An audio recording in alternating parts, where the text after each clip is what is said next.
Assalomu alaykum. 4-qatımlıq naq meydan ko'rinishga kelgan qarindoshlar, mendan Alloh rozi bo'lsin.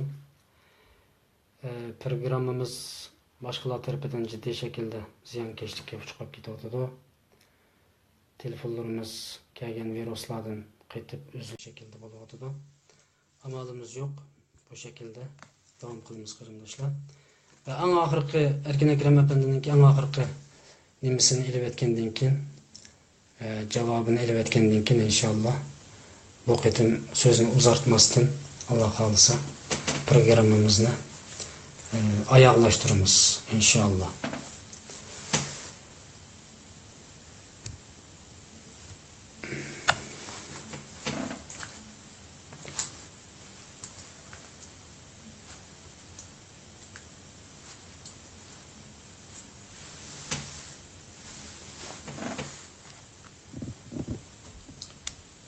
Bu şekilde uzlup ketishlik sebep internetninki meselesi bo'lishi mumkin. Ondan başka bizningki başkalarning ko'p uchirib aytganligi tufaylidan bo'lishi mumkin. Alloh hammadan rozi bo'lsin. Bizning mustaqil bir studiyamiz, televiziya stansiyamiz bo'lmaganligi uchun programmamizni bu şekilde davom qilishga majburmiz. Erkin akam apandini men hozir o'ylayapman. O'ylayapman chunki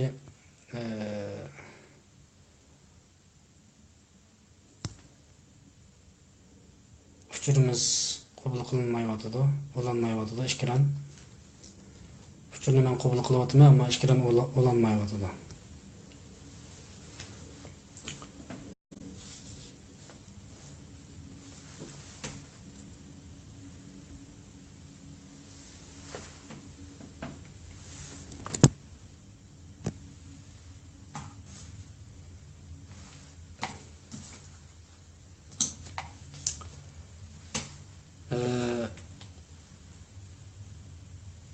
Doktor ishkiram ulang'icharlikda men eng oxirgi so'zimni qilib o'tay. Eng oxirgi so'zim Alloh subhanahu va taoloninki Ali Imron surasining 140-oyatida Estaizu billahi im yemseskum qarhun faqat massal qavma qarhun misluhu va tilkal ayyamu nudaviluha baynan nas va liya'lamallohu allazina amanu va yattakhidha minkum shuhada'a vallohu la yuhibbuz zolimin. Allah zalimlarni do'st tutmaydi deb bu oyatni tugatibdi Alloh subhanahu va taolo. Sizlarga bir umutsizlik, ziyon yetganga o'xshash qarshi tarafgami, u jamoatgami bir umutsizlik yetdi. Ayni vaqtda Uhud jangida Uhudga munosabatli bir oyat. Uhud jangida sahobalarga eng avval bir umutsizlik yetdi. Dastlab qalamda mag'lub bo'ldi, keyin g'alabaga yuzlandi. Dastlab sahobalar o'ljaga yurganlik uchun ve Resulullah sallallahu aleyhi ve sellem'ninki Uhud'ninki tağının bağırda bir qancha sahabini mishe tutturunglar desa tutturmay buyruq qilib qilganlik uchun düşmanlar yan tarafdan bastırıp kelib musulmonlarga bir talafetni ko'rsatgan.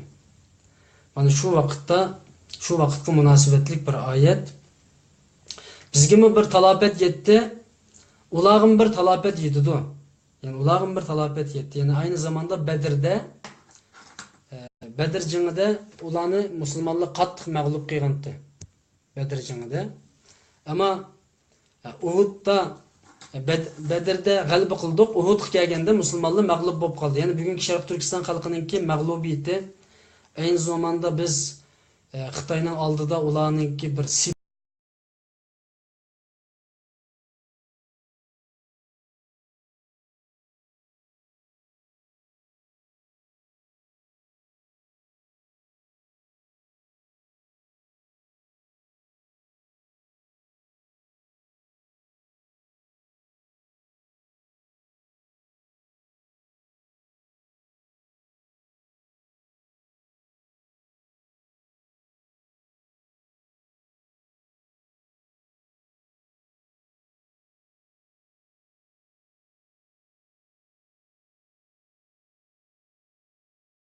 sızlıklarınki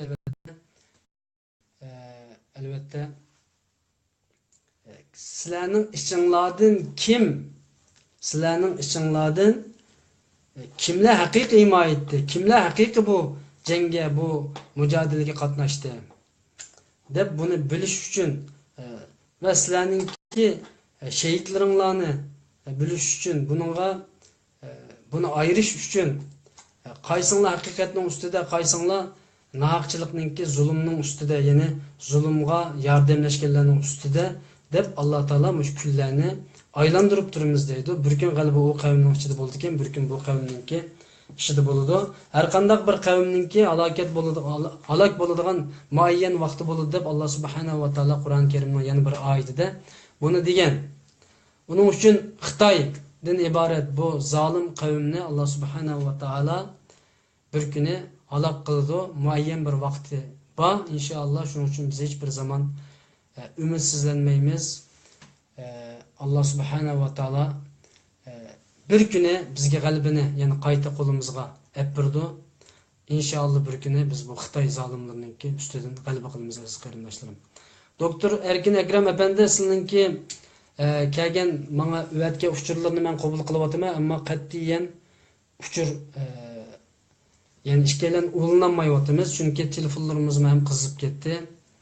Hem internetninki tövellikki bo'lishi mumkin. Shuning uchun men qayta qabul qildim. Ammo bu bo'lmadi. Ya'ni bu sizningki ishkironga qat'iy ulanmayapti. Shuning uchun bugun qarindoshlarga sizning nomlardan sizning salomlarni yetkazaman. Sizningki xo'shlashganliklarini yetkazaman, chunki o'linish imkoniyati faqatla bo'lmadi. Ben 10 qitimlarcha sizga uchirib etdim, ammo ekranimiz bir-biriga bog'lanmay qoldi. İnşallah bizningki bir kuni televiziya stansiyamiz bo'la, bir kuni butun olimlar bir yerga kelib paranglashadigan, butun doktorlar bir yerga kelib paranglashadigan, butun qarindoshlarimiz bir yerga kelib paranglashadigan bir vaqtimiz bo'la inshaalloh. Shuning uchun bugungi programmamizni shada oyoqlatsa qarindoshlarim, Alloh mang'dir olsun. Erkin apandimninki bugun bizga vaqt chiqarganlik uchun chunqur teşekkürümni bildirmen. Allah bu kişiden razı olsun. Allah doğru yolun olsun. Menişqa hammaylarni nasip qilsin. İnşallah yana bir qitimliq programmamızda biz texmi texnikalik masalalarni texmi yaxshilagan holatda ilmi bu kunga keldik, taraqqiy qildirib sizlar bilan aynı şekilde ikki kishi qarshilikli shaklda suhbat ilib boralg'idek bir darajaga keldik. Yani taraqqiy qilib inshaalloh buningdan keyin texmi yaxshi qilishga tirishimiz, hamma ish mol bilan, pul bilan, texnik bilan bo'ldigan ish ekan qarindoshlar. Uning uchun Alloh bizga destek bersin, Alloh bizga yordam qilsin. Inshaalloh bir kuni bu texnikalik masalalar amal bo'lib ketadi. Shu Erkin Akram apandiga rahmat aytaman. Ikronimiz faqatla bog'lanmadi. Inshaalloh yana bir qitimliq Erkin Akram apandim yezibdi, doktor Erkin akamiz yezibdi, yana bir qitim Alloh omonat debdi.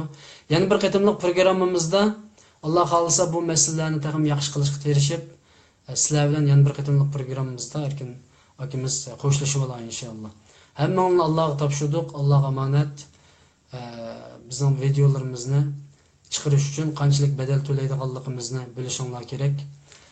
Erkin efendim yezibdi ishkironga, men hammalarga rahmat aytaman debdi. Alloh sizlarga rahmat qilsin. Salom g'ani qarindishimizning savoli qilib qoldi. Inshaalloh yana bir qitimliq programmamizda javoblaymiz. Chunki qo'limizdan kelmay qoldi. Mana bu uchurni qabul qilib hozir qayta sinab boqay, yana bo'lmadi. Da'vat ediliyor deb qayta chiqib oldi. Undan boshqa hech qanday bir shaklda bo'lanmadi. Hammani Allohga topshirdik. Alloh omonat. Yani bir qitimliq programmamizda ko'rishgacha omon bo'linglar. Assalomu alaykum va rahmatullohi va barakatuh.